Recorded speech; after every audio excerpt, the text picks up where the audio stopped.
Okay, so this is the second part of the women's rights movement. So we're still looking at how and why the women's movement emerged, and we're looking for reasons for the emerging women's movement. So we're going to begin with rising expectations. So women in the 50s were part of the middle class, and that meant that they lived pretty comfortable lives compared to, say, the lives of people in the Depression or definitely World War II.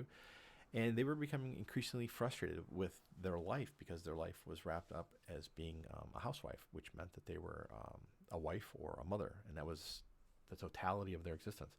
So World War II had shown women what they could do, and many resented having to leave their positions for returning soldiers and then to just become their only value being that as a potential wife and mother. They realized that they had more potential because they had done jobs which traditionally had been done by men.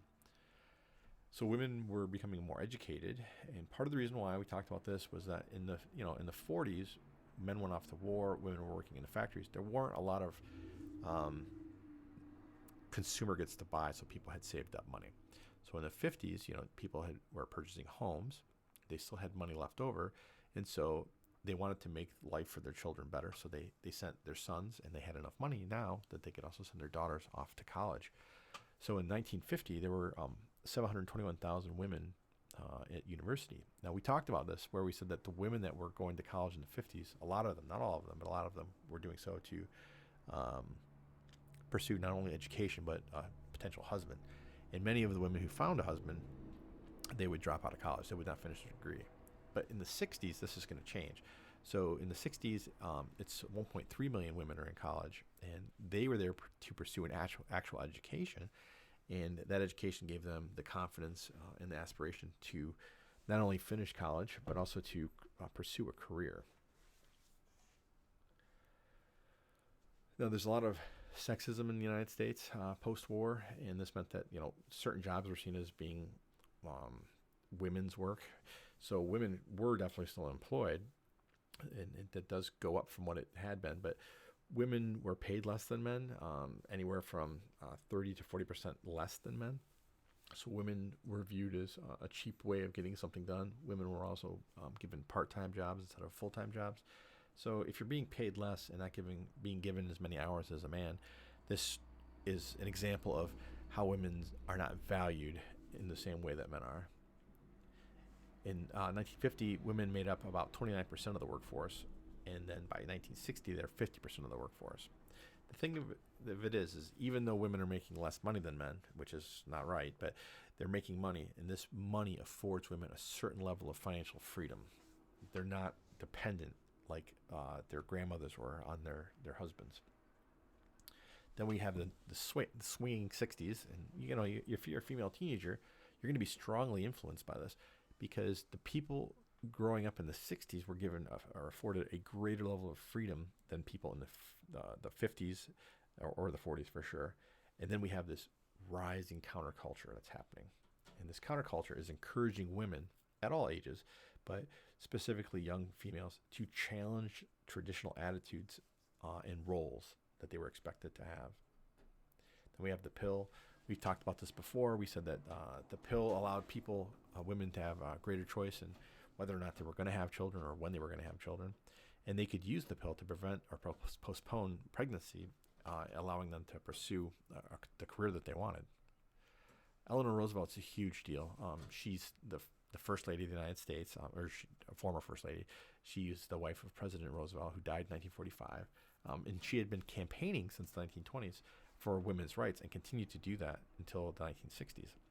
Her position as First Lady meant that she could attract publicity, meaning the press would come and they would cover her events.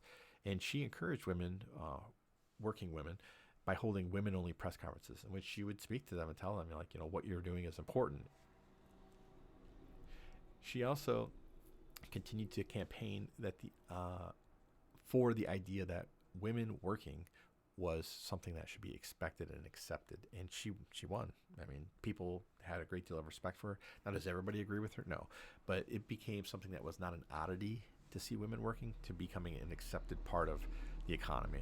So in 1960, we have got a new president. His name is John F. Kennedy. He's a Democrat, and he is convinced by Eleanor Roosevelt to set up a commission to investigate the status of women at work. And she is appointed to be the chair. And they look at things like pay disparity, maternity leave, how women are treated, things like this.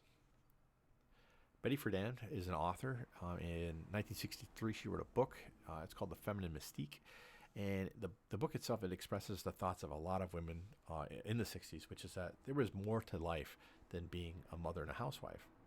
And she's important because she called for women to reject the traditional role that was placed on them to be a mother or a housewife. And she's going to also go on to set up the National Organization of Women in 1966. So now it's established in 1966. Betty Friedan and others are going to organize the women's rights movement into this political apparatus called NOW. And this is the beginning of the formal organization of a women's rights movement. So we have three civil rights movements going on at the same time. We have African-American civil rights, we have student civil rights, and now we have women's civil rights, all occurring in the 1960s. So the aim of NOW was to bring women into full participation in American society. Not just that they got the right to vote, but that women should have the same legal, economic, and political privileges and responsibilities that men have to make them truly equal to men. And so this is, NOW is, and their aim is, it's feminist theory put into practice. So NOW is not something that was just done in liberal states or just in northern states. It was something that was done across the United States to different degrees, but still. So NOW's aims were the following 6 things. First is they wanted to see passage of this thing called the Equal Rights Amendment, and that would give equal rights to women into the Constitution, be written into the Constitution. The Equal Rights Amendment, by the way, is still out there. You need 3/4 of the 50 states to pass it, and if that happens, it will become the next amendment to the Constitution. And every once in a while, you'll hear some state legislature is discussing it or passes it, and in your lifetime, I can't believe it wouldn't be passed. It's pretty close to getting the 3/4. I think it's probably 4 or 5 states away. Next is they wanted a law that banned sexual discrimination or sex discrimination in the workplace. So an example of this would be, let's say you're a female worker at GM, and you need to go get tools from the tool room. And in the tool room, there's a couple calendars up, and these calendars have nude women on it. And you may find that creates a hostile workplace. That's one example of the sexism that women faced in the workplace. Or if you're a secretary and you want to move up in a position, your boss may say, well, the only way to do that is by sleeping with me. So there's all these things that are completely illegal today, but they were common in the 1950s and 60s. And those things actually now will get through the law banning sex discrimination. Next is maternity leave rights. It was completely legal to fire a woman because she became pregnant or because she got married. That's not legal anymore, but part of the reason why is because of the efforts of NOW.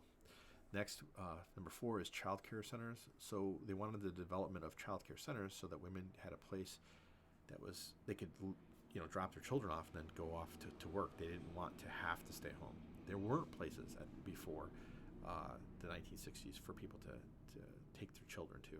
So this is another success. Next is equal education. So it used to be if you were a girl and you wanted to participate in sports, you would be a cheerleader.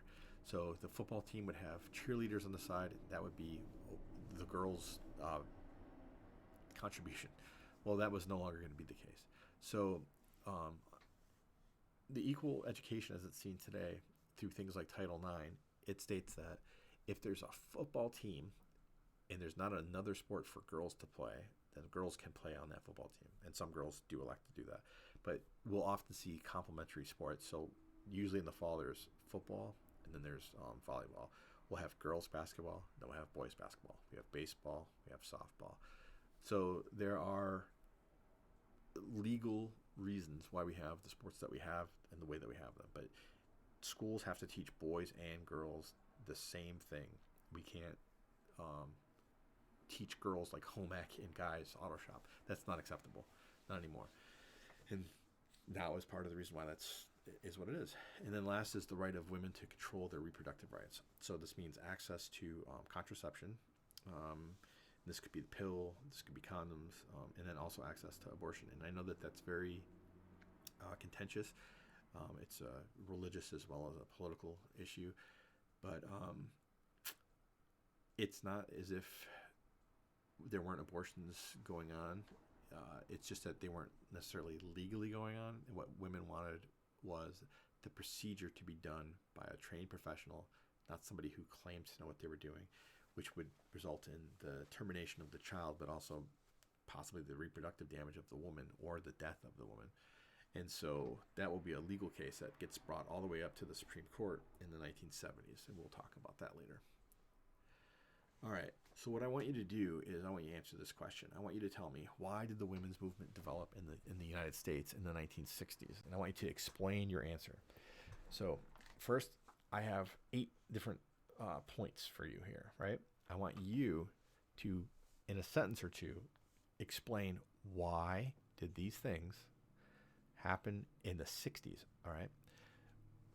Because if you think about it, women were in a position of strength in the 1940s because of World War II. So why did the women's movement not develop then? Why did it take 20 years before the women's rights movement actually develops?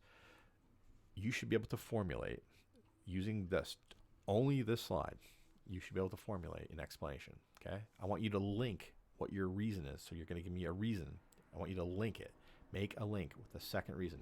You don't have to link all of these, okay? But you have to at least link your main cause with one other thing, okay? I want you to explain how that link connects to the first reason. So you're going to have reason 1, explanation. Find a link on here, explain it, okay? So that's 4 sentences.